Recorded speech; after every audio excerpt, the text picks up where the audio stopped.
Hi. A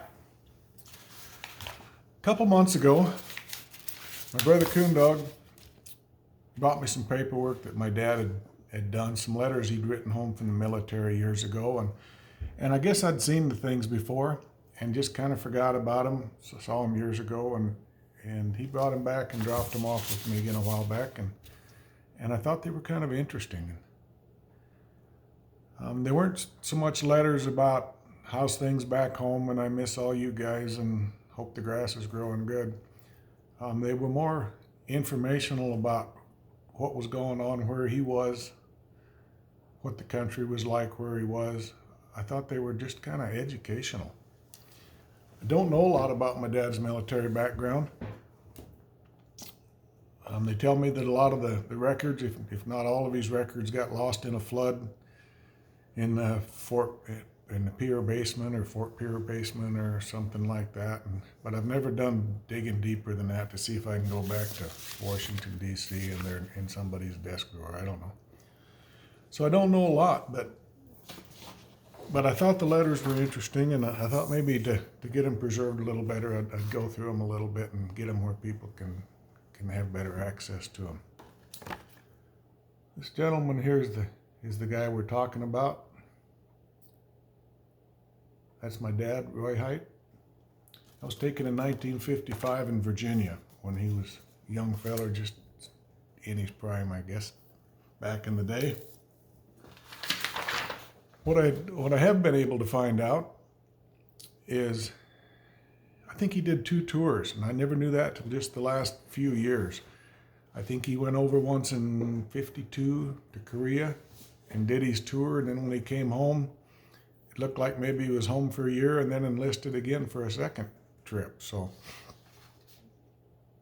I don't know if when he got back home from the first time, if the ranch really wasn't ready for him yet, if his dad wasn't ready to hand it over and there wasn't a lot of work around. I don't know the reason, but after a year he enlisted and went again. So it sounds like he did a lot of cool things when I get to studying on it. And he told me years ago before he died that one of the things that made a difference for him, that let him be a different soldier than most of the others, is he could type. Somewhere along the line, I don't know if it was in college or high school, but somewhere he learned to type. And in his day and age, a guy knowing how to type was just rare as hen's teeth. So he said it opened a lot of doors for him to be able to do more administrative and liaison work and stuff besides just digging foxholes all day. So he said that was one of the best skills he ever got. And I can tell from my own experience that, I graduated high school in 77, and I took typing in high school. And even that late in the game, guys weren't really expected to type. There's only like 2 guys in the whole typing class full of girls.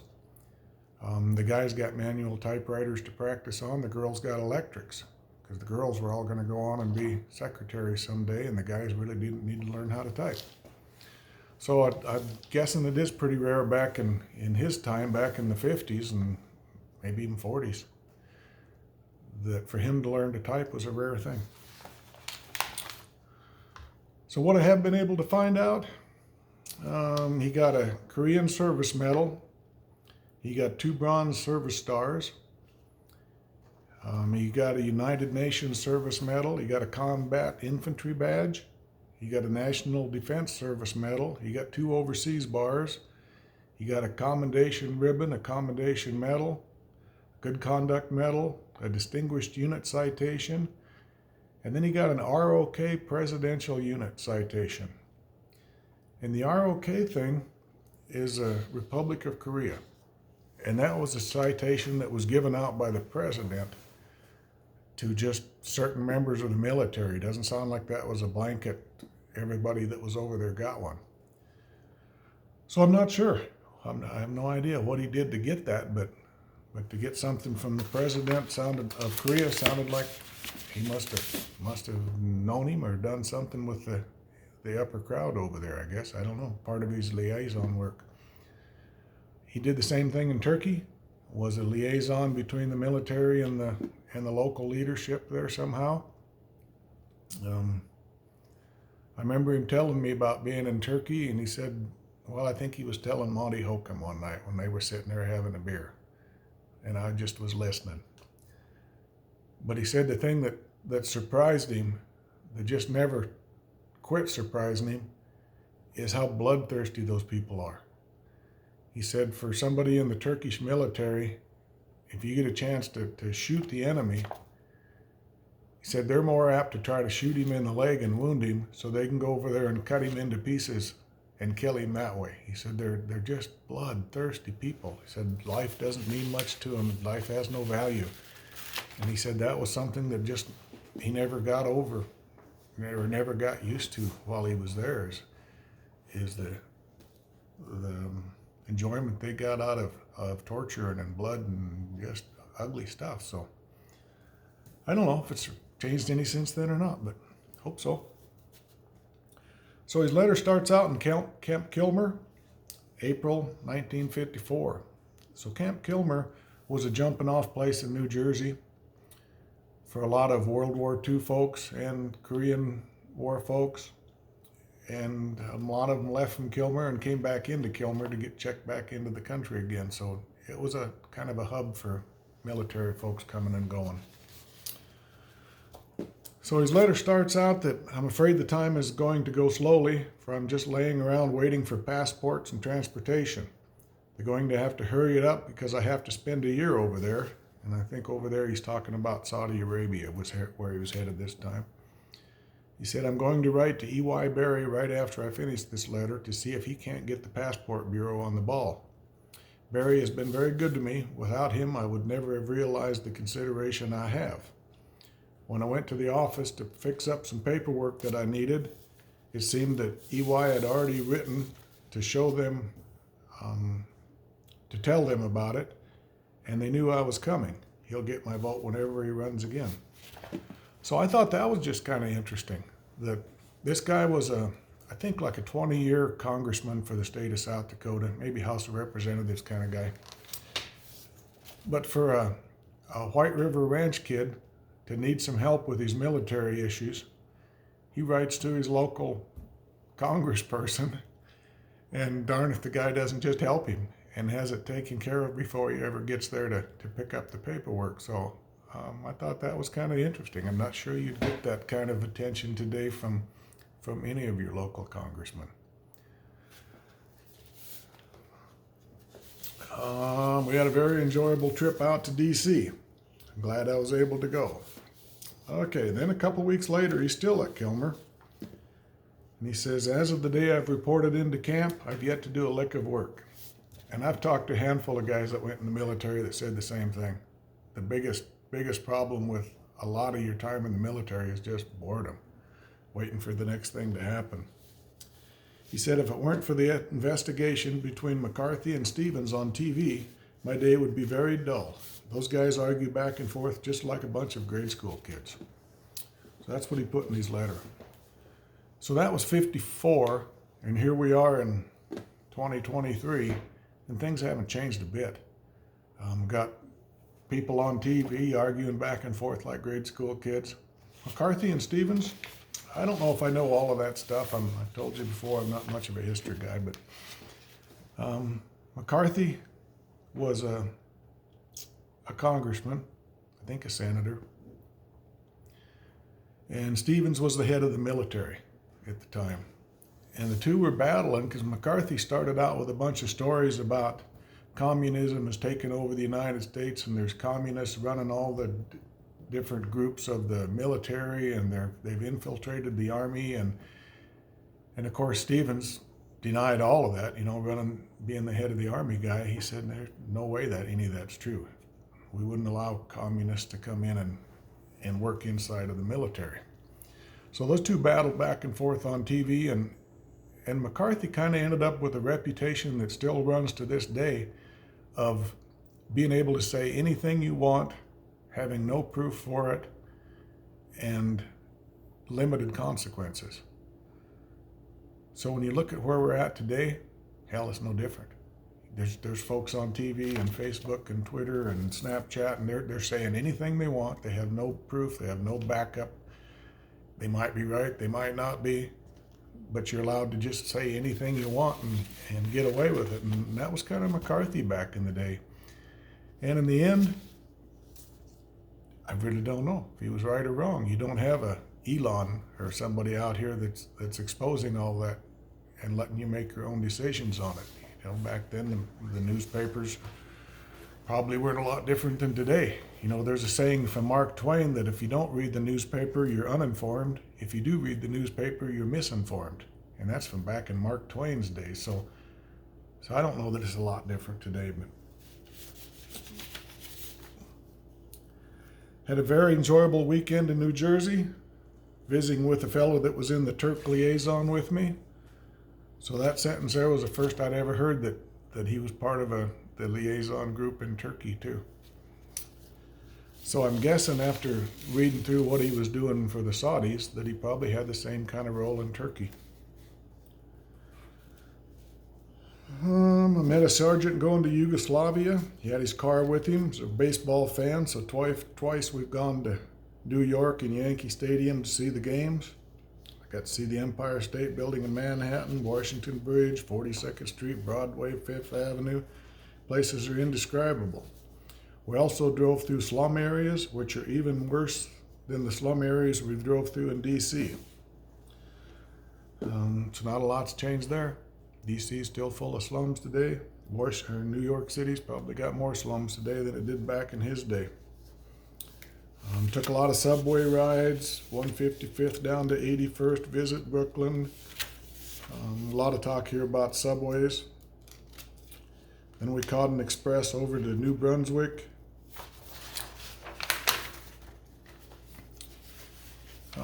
Then he mentioned, and then we stopped off at Elizabeth where we knew a couple nurses. So it doesn't sound like anything's changed a lot there either.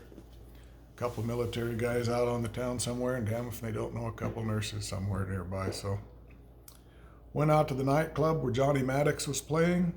While dancing, I bumped into a couple, learned around, and it was Smokey from Summit, New Jersey. Out of 1,000 nightclubs, 200,000 people, we meet again.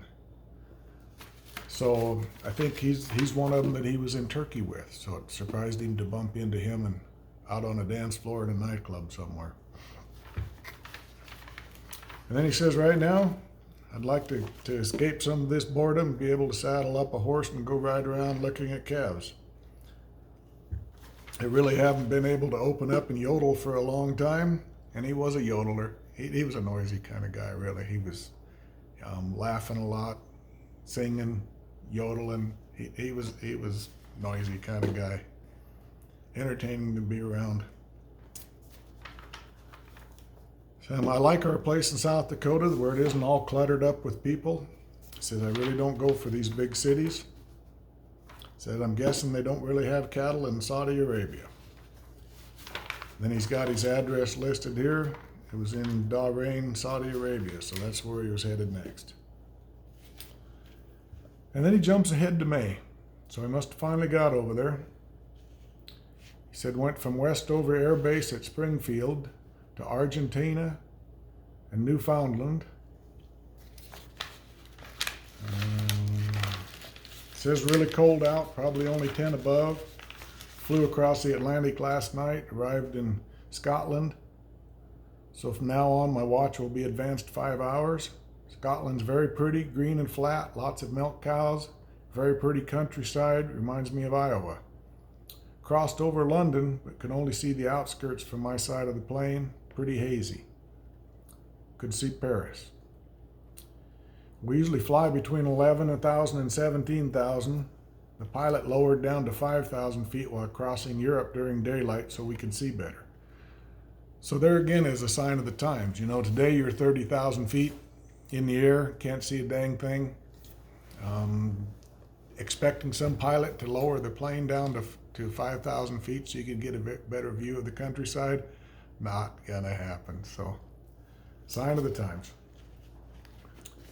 Streets of Paris look very crooked from the air and are not set off in blocks. Beautiful countryside, thick groves of trees. Flew over Marseille, I guess that's how you say that, France, just at dusk. It's located on the coast. Landed in Tripoli, Libya. Very nice out. We're delayed for an hour for a captain and his family who were going to Africa with us. So now the plane's just sitting there waiting for an hour for some guy to come along and get on it with him. So good luck doing that today too. Where was I? Just as we were getting loaded, his little girl fell on the curb and broke her leg. He stayed behind, but his wife and his boy came with us. Left Tripoli at 5 a.m. on Sunday, clear skies, moonlight, advanced the clock another hour. So that's kind of bad luck. You know, family all loaded up, ready to take off and get on the plane, and the little girl breaks her leg, and the guy has to stay behind with her and catch another plane later. So the desert below is very white in the moonlight, starting to get light now coming into the Nile Valley. It's very abrupt where the desert stops, vegetation starts. 8 a.m. I'm looking at Cairo, Egypt, with its pyramids and the Sphinx. Looks different from the pictures. You can see the age of them a lot more and how weather beaten they've really gotten. So the pictures do a little more to glam them up the way he sounded and make them more touristy today. But he said in real life they're pretty beat up. So here he is in Bahrain, Arabia. What did I ever do to deserve this? And 1 year ago, too. 1 year to go, too. So I'm working on budgets for the Arabian Army for this year and the estimated cost of operations for the next 5 years. So apparently there's these office skills coming out again, and these typing skills, and he's not over there as a military guy, he's there as a budget guy, working on Saudi Arabia's budget for him. He said it ran into about $200 million. The Arabian government consists of only one man, the king. All income goes directly to him, and he writes all the checks. The oil company gives him over $250,000 a day, and he's already drawn ahead 5 years on that. So here's one guy that gets all the money in the kingdom, you know, and they've got oil over there in Saudi Arabia because Americans went over and found it. They didn't find it. I think some dude from Exxon, some geologist from Exxon found all their oil fields for them and went over there and developed them for them. So then all the money goes to him, and he decides how to dole it back out to everybody. And even though he's getting $250,000 a day, he's already spent so much ahead that he's 5 years ahead on what's coming for income. So I don't know, I guess government, whether you're one guy or whether you're 100,000 guys, government can't stay within their budget. Spends his money very foolishly. Tomorrow he may buy 1,000 Cadillacs from the United States and give them out to people as gifts. You can see some raghead, I guess that was acceptable talk back then, driving one, or one parked in front of a goatskin tent. King makes all the laws, sets the taxes, appoints his helpers, no one interferes. It's a crazy mixed up affair. We're not allowed to hold services here, so no Christian services allowed. The king has forbidden any Christian services to be held or any Christian minister to enter Arabia. The Air Force brought in a minister by saying he was an instructor. Every Sunday the men go into the theater the back way, and services are held behind closed locked doors. Our work day has also changed. The Army gives you Saturday off and Sunday off. Over here we get Thursday afternoons and Friday off and work all day Saturday and Sunday. The Muslim Sunday is on Friday. It's against all rules to work on Friday, so we change all of our plans and go along. So I don't know, seems kind of wrong to me. Our guys have to go over there and bend every rule we've got to mesh with them so we can develop their country for them. Seems kind of nuts. Having to sneak in a minister so you don't offend somebody, sounds like that hasn't changed a lot over the years either.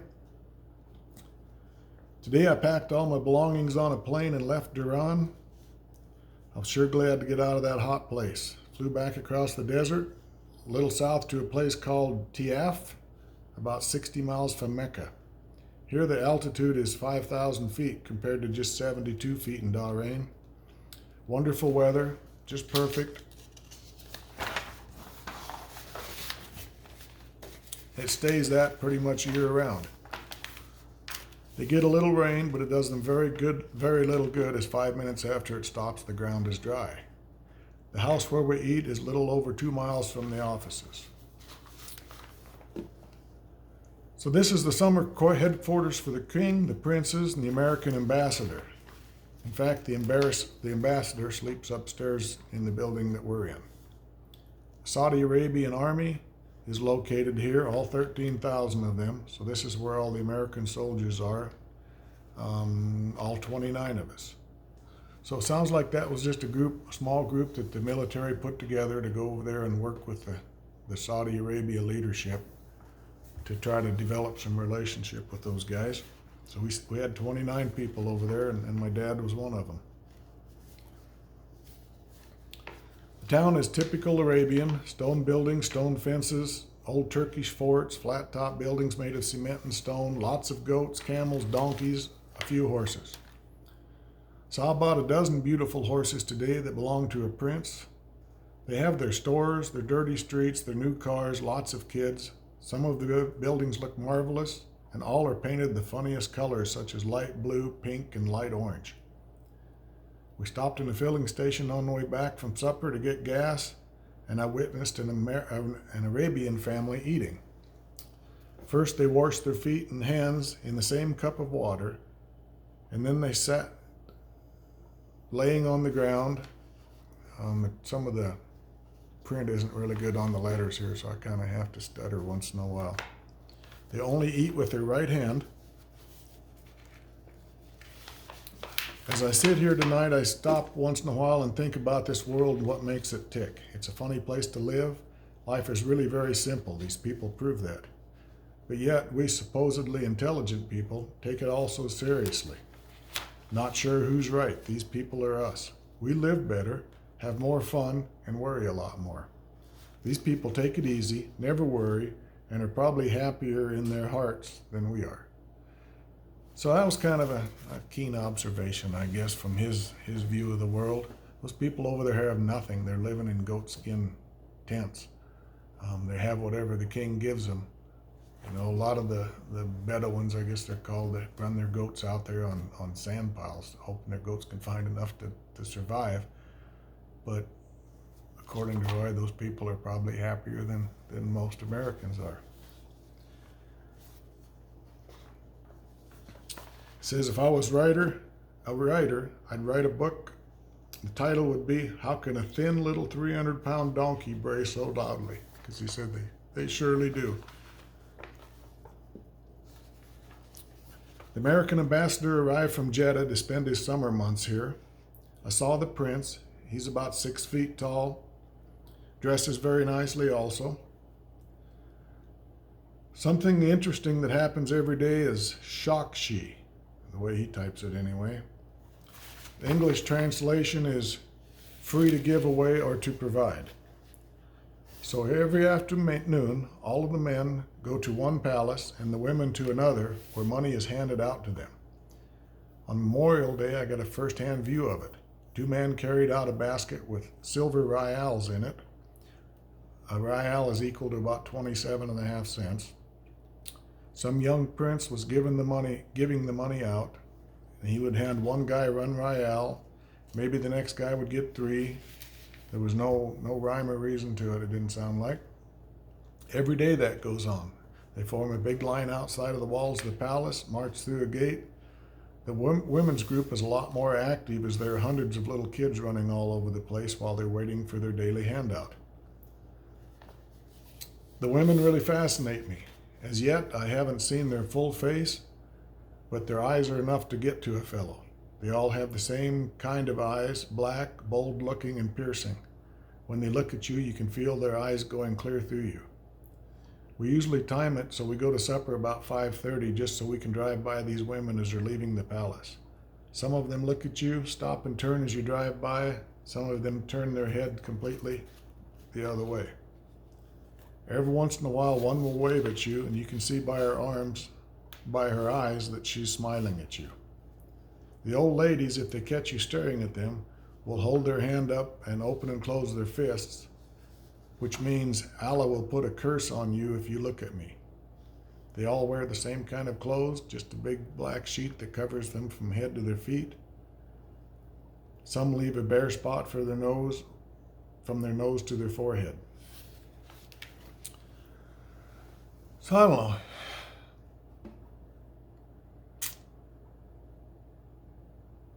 Seems like I should have an opinion on that, but I guess I don't. If that's how they want to dress and how they want to act, if that's what their religion says, I'm okay with that. Just don't push it on me. So the people here are mostly Bedouins, people who roam the deserts with their sheep or goats. That's the majority of the population, and they're also the poorest. They can move everything they own, except for their kids, on the back of a camel or a donkey. They live in goatskin tents, and their bed, their beds, their table, their toilet, everything is under the same tent. The shopping districts for these people are the dirtiest I've ever seen. I almost gagged at the sight and smell of things. Very narrow streets, only 10 feet wide, just enough room for camels and dogs and people trying to get through. I stopped at an intersection to just watch what was going on. Behind me was a stand full of dates with flies so thick you could hardly tell what was in the stand. All you could see was a layer of flies. 2 Arab men were sound asleep on the ground under the stand. An old donkey on its last leg was nibbling on orange peelings. The stink was almost unbearable. All of this wasn't too bad until an old Arab walked up beside me, squatted down, and did a number 2 on the sidewalk right alongside of me. So I got out of there fast. So, like Paul Harvey used to say, it's not all one world.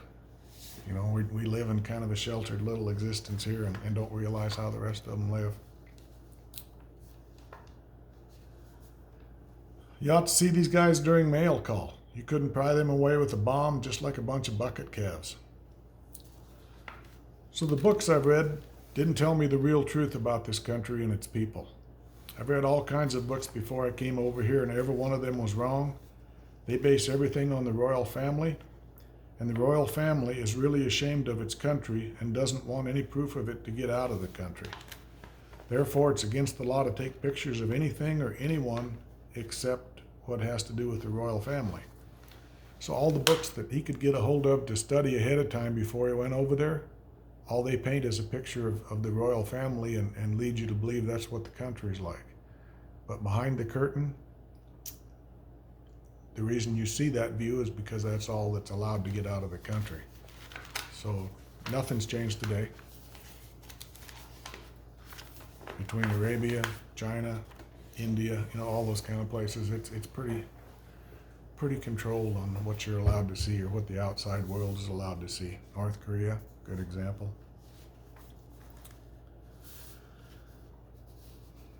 The flowers are strictly for the rich. All flowers are cultivated. There's no naturally growing in Arabia. There's flowers around the palaces, and a few of them in cans in front of our house, but they're well taken care of by a man who waters them 3 times a day. Water is sold like milk. The king pays for our water, so we have plenty. The moon is even brighter over here than any place I've ever seen it. Everything in the sky seems so much closer to Earth. So lack of pollution, probably.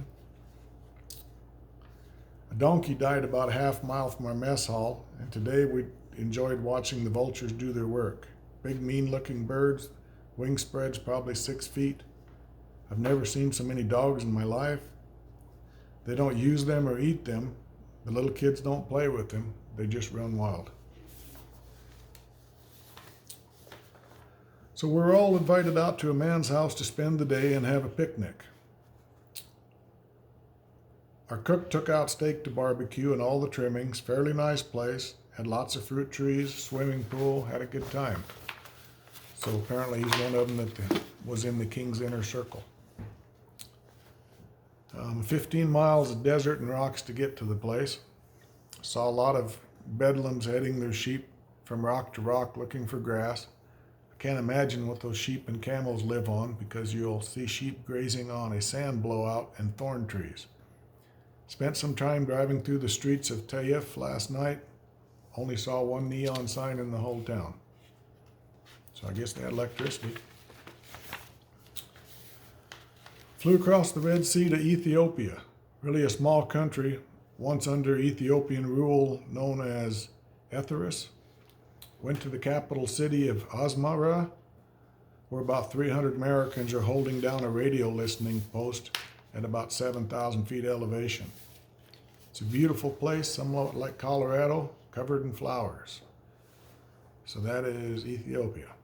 It's located on the western coast of Africa, about in the middle, and then back to the Arabians again. The customs of the people have been with him so long, they are now written laws. These few laws are simple and quickly carried out. No bickering back and forth between uninterested parties. That sounds like a good one. Stay the hell out of it if you're not involved. Only the guilty, actual witnesses, and one man who will judge the case and pronounce the sentence are allowed to even hear the discussion. What made me so interested in the subject and inquire about it is because last Friday a bunch of us happened to stumble onto a big crowd in the square. Taking place was the outcome of a trial held that morning and one of the previous mornings, when both men were found guilty and sentenced to be beheaded. The fulfillment of every sentence is always held in public, every case being an example to the people.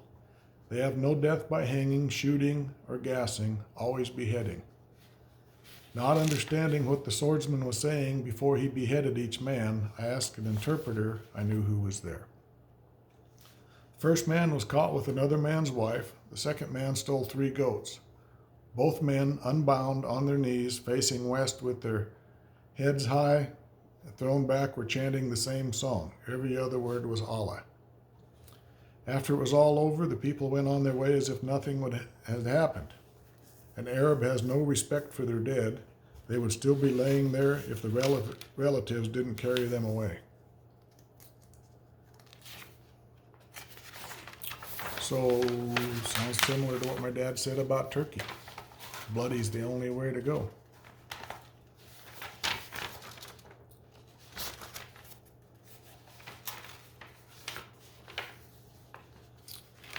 Talked to a man that was on hand last November when the old king of Arabia died. He had pictures of him as they carried him away. He says that when he died, they dug a big hole, buried him right in his front yard, but then his sons figured out that since his own stomping grounds was down in Riyadh, they rolled him in a rug, put him in a pickup, carried him to the airport where 2 men got a hold of each end of the rug, threw him aboard the plane. That was the last anyone thought of him. No funeral, no decent burial or anything. Not even like it would be for a common tramp in America, let alone a king. When they have that little respect for a king after he dies, you can imagine how they feel towards some desert man who happens to be in town when he dies. The law for rape is death. Adultery, murder, and thievery is death. If the stolen substance was a chicken, goat, sheep, donkey, camel, or a horse, it's death. You probably get death for intent to kill, but the interpreter wasn't sure. If you stole a car, a cart, or anything of real value, you had both hands cut off. For minor things such as goat skins, clothes, trinkets, you only lose one hand.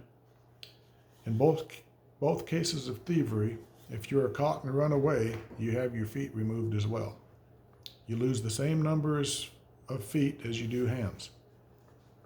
Just in these last few years, there have been cars. So they have a new law. So they cut one finger off if you don't have a driver's license.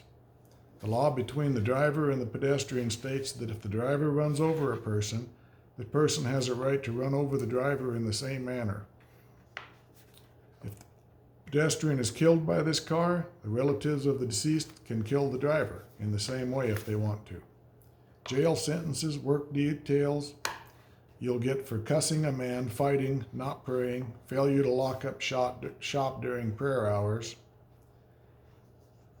and other minor things like that.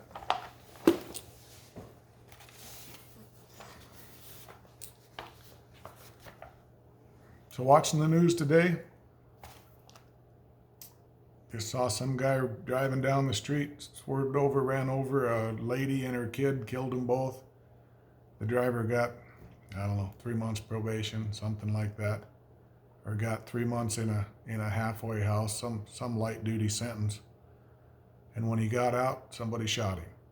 So apparently, the relatives know something about Arabian law. The Prince gave us 2 1954 Chevys last week. The Arabs furnished us with transportation. We now have 5 Jeeps, 5 new Ford pickups, 1 Dodge car, and a Chevy pickup.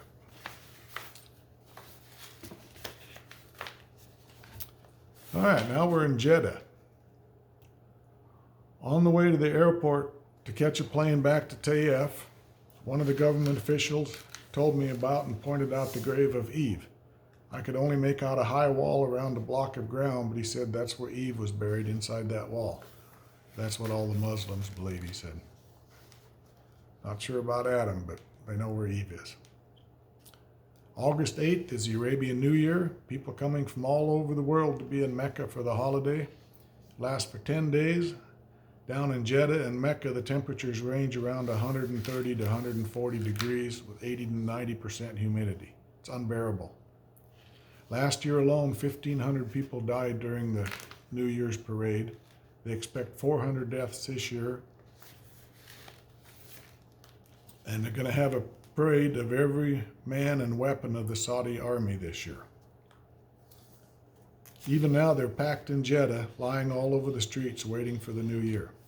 After the parade, a mad rush is made for Mecca, 25 miles away across the desert. Countless more die on that trek across the desert. The old people who come here come prepared to die. As long as they make it to Mecca, their life's ambition is complete. It costs them about $1, our money, to ride a truck from here to Mecca, and they really pack them on. They have to carry their own wood for their cooking, clothing, and even little babies.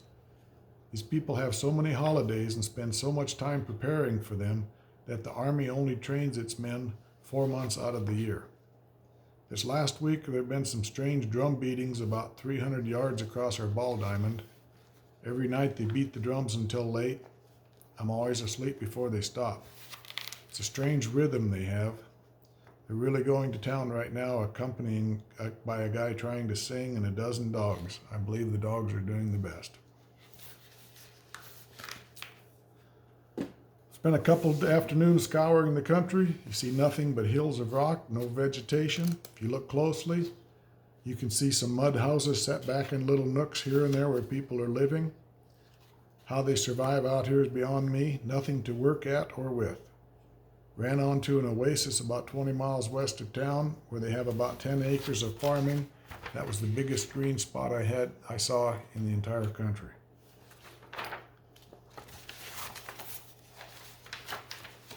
Got a roll of movie pictures taken, of an oxen pulling a plow, and even a few feet of film of myself driving the oxen. So I can remember when I was a kid seeing those pictures. I don't know that I ever saw the movies. My dad had a movie camera. If you remember the picture I showed you at the beginning, he's holding a movie camera in that picture. So he did come back with some movies, and I can remember seeing the pictures of him out there driving an oxen in the field. So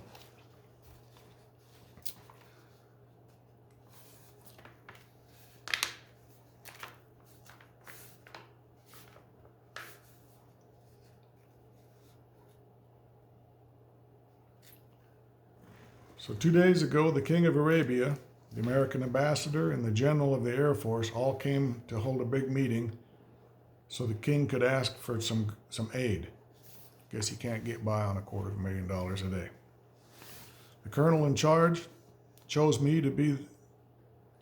as the best dressed, neatest appearing soldier and bestowed upon me the honor of driving the general in the new '54 Chevy.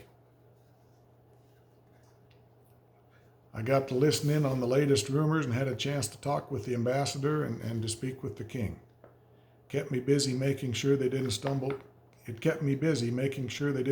over a rock. Those kind of people are absolutely helpless. The king rides in a custom-built Cadillac with 2 mounted machine guns on the fenders. Besides those, he has 10 Jeeps of armed MPs as escorts.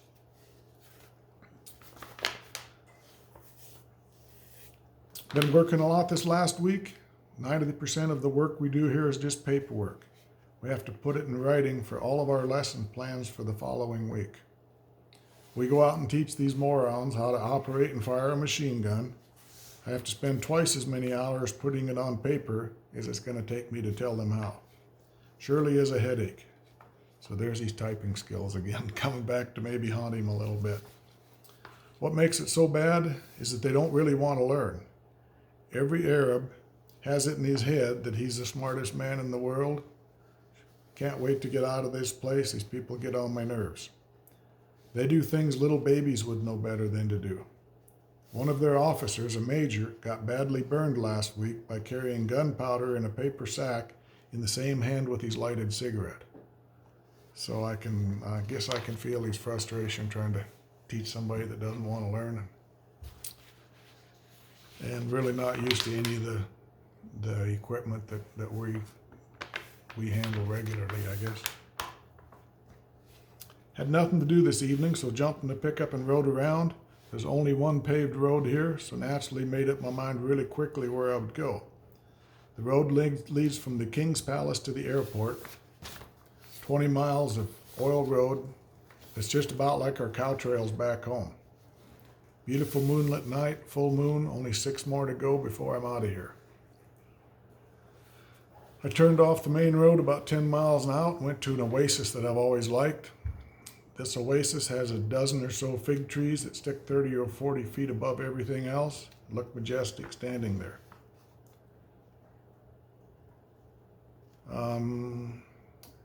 It's the only view I see that it reminds me of what I imagined Arabia would really be like.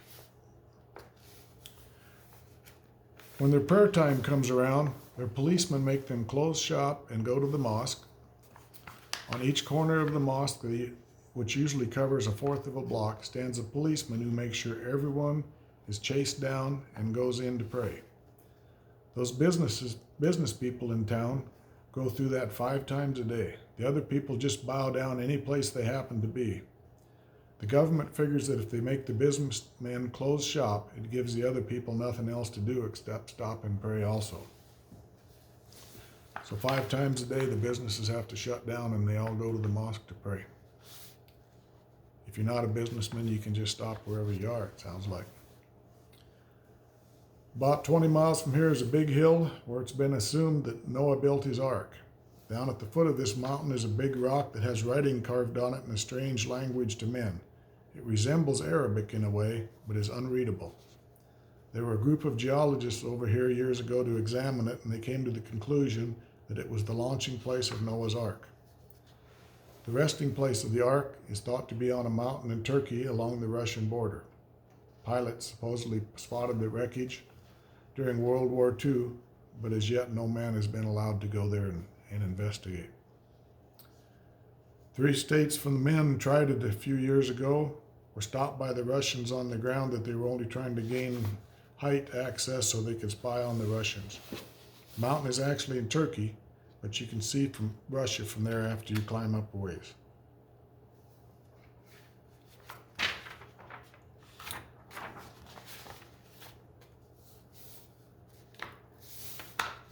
"20 minutes from here by plane, between here and Bahrain, is the site of a meteor that fell. It's over 1/2 mile in diameter and almost that deep. Got to see that. November. Just got back from Jerusalem. Came here on Wednesday afternoon, got into Bahrain about 8 o'clock after that. 4 hours later, we landed in Baghdad, Iraq, where we spent about an hour before taking wing for Jerusalem. 3 hours later, we circled Jerusalem a couple times and landed. Our guide was very well acquainted with what he was showing and explained everything well. There was so much that it's hard to remember even half of it. Most places of interest now have a church built over it, so nothing but flash attachments on your camera is usable. We went over to Old Jerusalem very thoroughly. New Jerusalem is in Israel, which is off limits to us as they're still fighting the Arab Legion. Most historical sites are in Old Jerusalem. From there we went to Jericho, where we saw the walls of Jericho, the mountain of temptation, where Jesus fasted 40 days. The watering place in Jericho, where people still gather in the evenings with their jars on their heads to get their water. The river of Jordan, and the place where John the Baptist baptized Jesus, the Dead Sea, then back to Jerusalem again for supper. Next morning we visited the Garden of the Tomb, then over to Bethlehem. Bethlehem has only one big church, which covers all the sites of interest. Mighty big church, needless to say. This time of year, the country looks very bare, probably looks better in the summer. It's rolling country, something like Ohio or Pennsylvania, except no trees whatsoever. Lots of rocks are all chalky white. Buildings are all made of rock, which makes the town very hard to see in the distance. We were shown two different places, each claiming to be the location of Jesus' crucifixion. Minister of Defense gave us 3 radios last week. They gave one to the fellow who's been here the longest. That's my roommate, Buddy.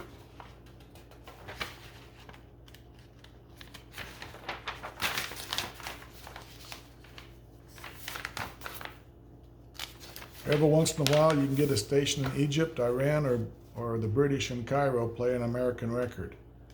Don't really care for this Middle East music. We pick up the Voice of America once in a while. Arabia doesn't have a single radio station. In fact, Arabia doesn't have a single thing. They have to import everything except sheep. They even have to import their sand to mix with cement. For all of their country and endless square miles of sand, none of it is fit to make cement. Said their sand is blown around for so many years that it's too fine to use for cement. I read in an almanac that Arabia is the only country in the whole world that can't boast of a single river or lake. I don't know if that's still true today or not, but it sounds like dry country. I got into a discussion this morning with a couple of interpreters about slavery. They still have slavery over here. Only the wealthy can afford them, as a good slave sells for about $125. Prince Mishael, I guess that's how you'd say it, the guy who gave us the 3 radios, had 30 or 40 slaves. The slaves are all Sudanese, Negroes from Sudan. Each owner has the right to punish them as he sees fit, even to beheading them. All Sudanese aren't slaves, however. The colonel, man in charge of all the supplies for us in the Arab army, is a Negro who was once a slave for the king. The king liked him so much he gave him his freedom and a commission as a captain in his army. Today he's a full colonel. 8 years ago, slavery was outlawed as far as open slave markets in the street, but if you have a bunch of slaves, you can still sell one privately. In Mecca, the slaves are still led around the streets by the owner who's trying to sell them. Pakistan is supposed to be the only country left who has legalized slavery. The king of Arabia has hundreds of slaves, but is slowly giving them their freedom. So you look at where we're at today. You know, the United States is one of the only countries in the world to completely abolish slavery. We were the first to do that. So when they're talking about what a racist country this is and things like that, man, they need to read the history. We're the best there is. It's against customs for an Arab to marry a Negro.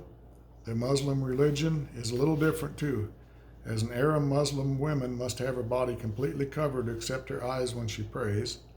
A Sudan Muslim woman must have her face uncovered because they think that Allah won't know who's praying unless he can see the face. The Sudanese pray only 3 times a day, the Muslims 5 times. This morning we were talking about what the king will do now. The 13th of November was the end of his first year as king. According to old customs, the new king can't change anything for a year after he gets in there. So everybody's wondering now that he's got his year done, what he will do. So you look at where we're at today in the United States, it's gotten to where every new president that comes in, the minute he gets there, he's already made promises of everything he's going to change the day he gets there. And some of them are monstrous things. You know, some company that's gone out and spent millions of dollars based on what the rules were with the last president, now all of a sudden gets their legs knocked out from under them because the new president outlaws that and changes that and stuff. So this is kind of an interesting approach here that the new guy can't screw with things for at least a year after he gets in there.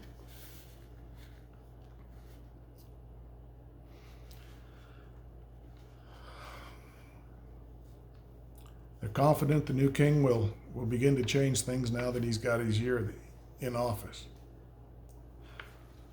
The next guy under him, Prince Faisal, is the best old son that the Saudi king had. He's educated for 45 years before he took a job of what we would call the Secretary of State. He's the one that actually does all the work and runs the government. Very nice guy. I used to talk with him down at the stable, helped him shoe horses before, helped with horse training. Arabian people like him the best. He stays in Egypt, Europe, supposedly a drunkard. The only time he comes back to Arabia is when he was broke. King gives him all the money he asks for and he leaves again. Oh.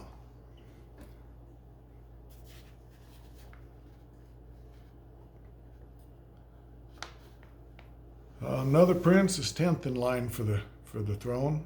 He has his office here and with us all the time. He's the Minister of Defense and Aviation. The Arabian people don't like him because of who his mother was. You're allowed to have 4 wives under the old king. The new one now you're allowed to have 3. The old king had his 4 wives plus a harem of about 100 women. Whenever one of his wives had a daughter, he would divorce her, but keep her as one of the harem, and marry one of the women in the harem, or bring in a new one as a wife. If one of his harem women had a son, she was automatically a princess, and her son was a prince.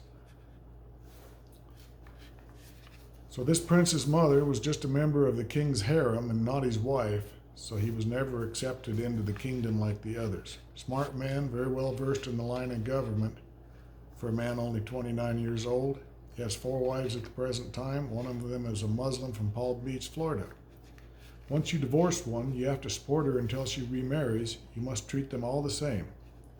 Whatever length of time he lives with one, he must spend the same amount of time with the other. The other night I went over to a German electrician's house and we got into a discussion about the Arabs. I've always thought that the women were brought up not to be jealous over here, but I guess I'm wrong. The electrician says that if a man has 2 wives, he must also have 2 houses, and no partiality will be shown between the wives. He said the wives really fight when they get together, especially if one has a boy and one has a girl. A little girl over here is considered next to nothing. The old king had 66 sons, and no one bothers to even count the girls. One of our boys came back from Bahrain this week, and he said that he was in the FX there when a young prince came in to buy presents for his children. He bought only over $200 worth of toys for his son and bought one small doll for his daughter. It's really a shame the way they treat their women. So, you look at the ladies soccer team, you look at the ladies basketball team, you look at the crazy basketball lady they got all the trouble in Russia lately, complaining about how things are over here. It's irritating to me, I can tell you that. When you read about how the rest of the world runs and they're not allowed to complain about it.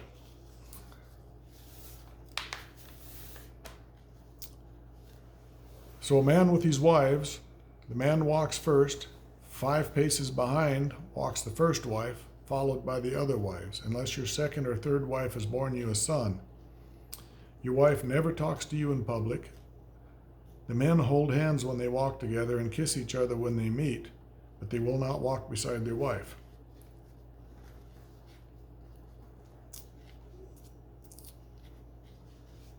In North Africa, where the people are also Muslims, the custom has changed. During World War II, the Germans, English, and Americans planted so many landmines in the country that now the women walk first and the guy comes behind. It'd be a shame if the guy stepped on a landmine. So I'm guessing the women that had a daughter walk first, and the women that had a son get to walk second first. I don't know.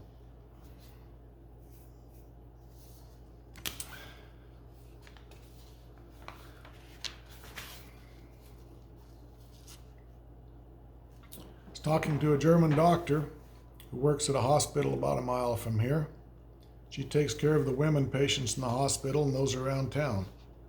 She says the death rate for infants is very high and that women have a hard time having their babies because they never exercise.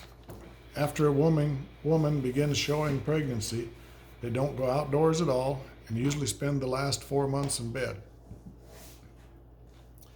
This is not true for the Bedouins out in the sand dunes. Said the Bedouins are just like animals. Nothing bothers them. Sandstorms, heat, nothing. Many of these women have no idea how many children they've had because they don't count girls. They don't count babies that have died. Many of them were slave girls brought up from Africa.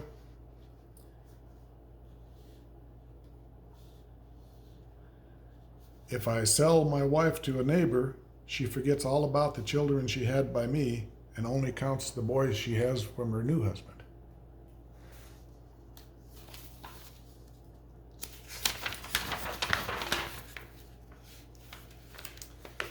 Women are not supposed to have a soul and nothing bothers them. The big shots throw a party, but only the men are allowed to come. You see them sitting around the house, sipping tea and dancing together while their women sit at home. Left TF and arrived in Dhahran the same day. Embassy flight to Tokyo, left here on the 18th, landed in Pakistan after 5.5 hours of flying. That country is having trouble right now with India and the Hindus. Barren country, somewhat like Arabia. From there went on to Delhi, India, another 4-hour flight. India surprised me. The whole country seems very rich. I flew from one end down almost to the opposite end. Rice paddies, green mountains, trees all over. There's Old Delhi and New Delhi. They're very different. New Delhi seems quite modern and well-to-do, while Old Delhi is unbelievable. People lying in alleyways 3 and 4 deep. The night I saw Old Delhi, it was raining, pushing everyone under shelter. I saw 5 people huddling on one step under an awning over a door. The next day we drove out to beautiful Taj Mahal. The place alone has a history that would take pages to write about. It's a marvelous piece of architecture, a mammoth temple. We looked it over along with the big fort which surrounds several temples. They show that fort quite often in shows. Orga, the town where the fort and Taj Mahal are located, is 120 miles from Delhi. Beautiful but rough drive with monkeys and birds all along the way. The streets of Ogra are lined with Indians who are playing the flute and charming cobras. Flew to Calcutta, which took about 5 hours, then on to Siam, which is known today as Thailand, another 5-hour plane ride. From the airport to Bangkok, the capital and only large city, is a 10-mile drive. All during the drive, I was living 7 or 8 years in the past because the country reminds me of the Philippines. All the way into the city were rice paddies, water buffaloes, water in ditches, channels running down every alley, houses built on stilts, kids by the thousands running around in a t-shirt but no pants. People look like Filipinos, short, very husky, pug-nosed, friendly. Surely seemed good. The main town is very modern.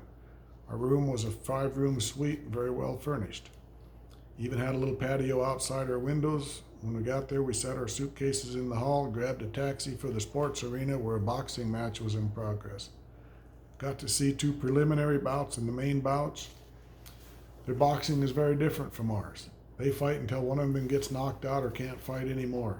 They use all 4 limbs, their feet more than their hands. They fight barefooted, but a good solid kick alongside of the head can finish a guy off. The boys are really good with their feet. They also use knees and elbows. That night we went to the biggest nightclub in town where we had a wonderful dinner and then saw Siamese dance. The dance is very unique. They move just their fingers and arms. It alone is an art mastered by years of practice. We spent the 21st sightseeing. We saw more architectural beauty in one temple than of all the other things I've ever seen on earth. It's amazing.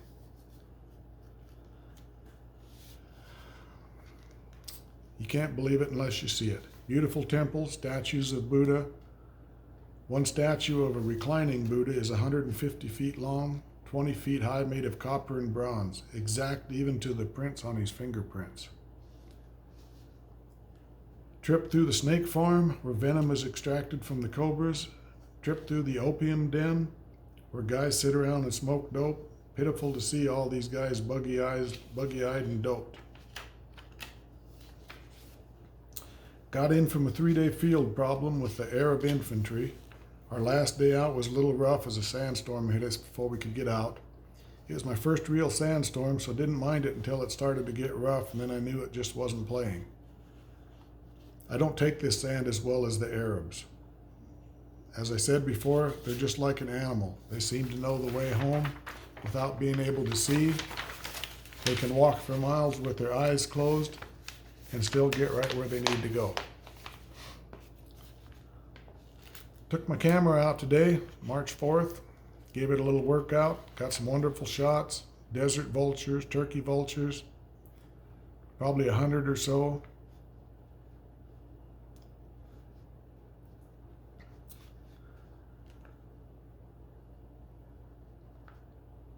Got a real close-up of one sick one, but when the big old boys come at you, it is surely hard to stand there and take pictures. I couldn't do it, I had to run. It takes about 20 feet of running before they can get enough speed to take to the air. Today was a big day for us here in Taif. A mail plane broke down while here and the passengers aboard were for Asmara. We brought the passengers in here to stay until they fixed the plane. One was a lady with an 11-month-old baby girl, making them the first ladies, Americans, ever to enter Taif. Our records go back 6 years. Before that, there were no Americans in this part of the country, so it's presumed that they were the first. We made up a certificate stating such and gave it to them. Took it out to the airport after dinner. They fixed the plane by then, and they were on their way. It also gave our servants a chance to see an American woman, and she was a good example too, very attractive. Full moon's on its way down now, and when it next comes, my time will be up. 1 month from today, I will leave here on my way to Duran and on home. Yesterday being Sunday, a couple of us jumped in our Jeep and took off for the desert. We didn't spot a single tent, flock, or man. Coming back, we stopped to look at an old well someone had dug, probably hundreds of years ago, and within 3 minutes there were half a dozen people around. We never saw them coming, don't know where they came from. They were just in the rocks. We caught up with a 43 camel train going to Eden, all loaded down with crates. So I guess they're doing all right. I've been told before that I couldn't organize a 1 camel caravan sometimes. So these guys had a 43 camel train going, so talented dude. Saw them sell a slave Friday morning. First time I've seen them sell one. He was sitting on a box. Several guys were going over to him to feel his arms and legs and his whole body for that matter. Sat there and watched for over an hour while he was sitting there, and he was still sitting there when I left. They apparently wanted too much for him, as I don't believe he sold. Can't help feeling sorry for the slave, even though he may not know anything better. We surely are fortunate people. Amen. I've waited a long time to tell you this, but I'm afraid my time here is done, and I'll be stopping writing to you. As much as I hate it, I've got to leave this stinking, hot, dusty, uncivilized place and go back to America.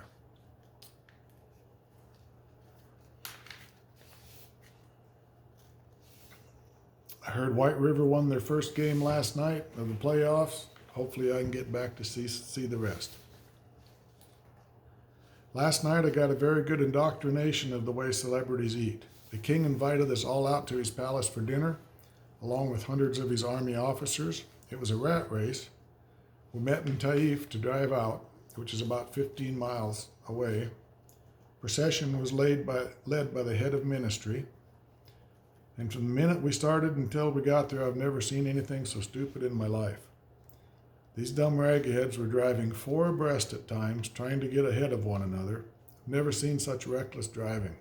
Most of them barely know how to drive to begin with. The king just gave them a free car.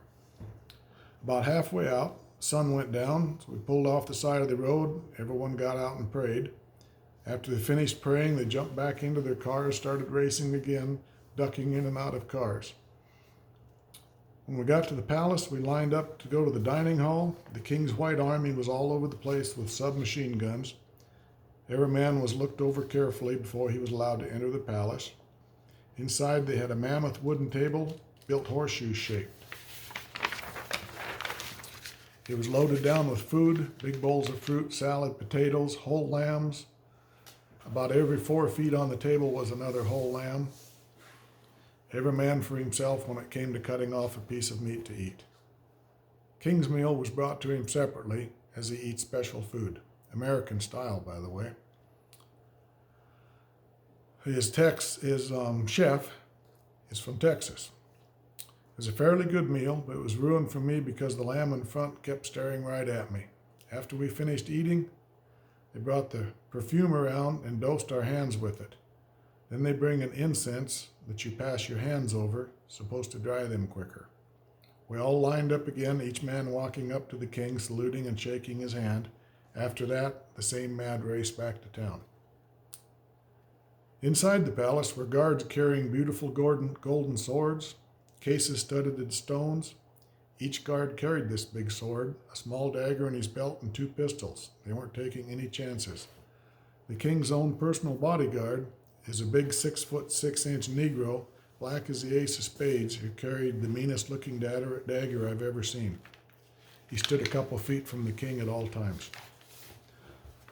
These rich people have the furnishings, but they don't know how to apply them. I've been to several rich people's homes. They're always over-furnished. They have money to spend, but don't know how to spend it. They'll usually have 2 or 3 Davenports in one room, maybe even stacked up next to each other, but they want to be seen as rich by having multiple Davenports. They might have 2 rugs on the floor, and one might be half over top of the other. They have no idea what looks best. The dining hall at the palace was nice, but again over-furnished. Huge chandelier with 2 small ones on each side. The base where the little ones are supposed to fasten to the ceiling was about 5 feet down on the chain, and the first thing he noticed was the light cord going from the chandelier to the ceiling when it shouldn't have been showing at all. Light cord stapled along the ceiling from one light to another, which doesn't help the appearance of a room any. These people never had a dime until oil came, and now many of them are rich and don't know what to do with their money. Last year, the king ordered 8,000 Chevy Bel Airs, all green, so now every man in these dog drives a green Chevy. The king now makes $1 million per day on his oil, so he can afford to buy a few cars. It's hard to spend money over here besides on cars and buildings because they have no restaurants, pool halls, clubs, gambling, drinking.